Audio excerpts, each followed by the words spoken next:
আজকে আমি তোমাদের একটা এমন মেলা দেখাবো, হয়তো সেই মেলার ভিডিও দেখে তোমরা প্রেমেও পড়ে যেতে পারো।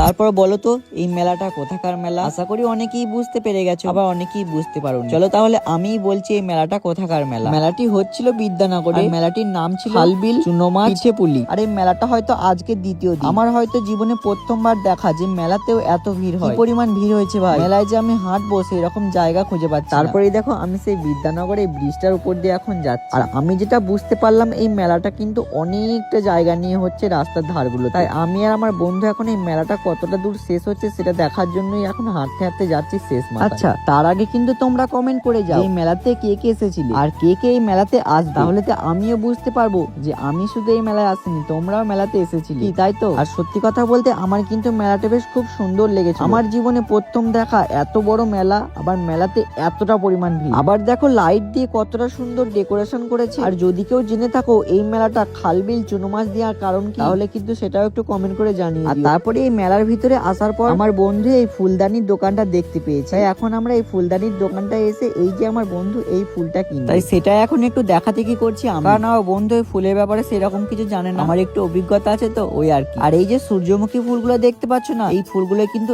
এক একটা দাম ছিল 700 টাকা। ভাবলাম দুটো নিয়ে যাই, কিন্তু এই মুহূর্তে আমার ওই রকম টাকা নেই, তাই আর নিতে পারলাম। আবার যদি কোনোদিন দেখা হয় ফুলগুলোর সঙ্গে তখন নেওয়ার চেষ্টা করব। আর তারপরে দেখো আমার বন্ধু কিন্তু এই ফুল দুটোকে নিল, এখন সেগুলোকে প্যাকিং করা হচ্ছে।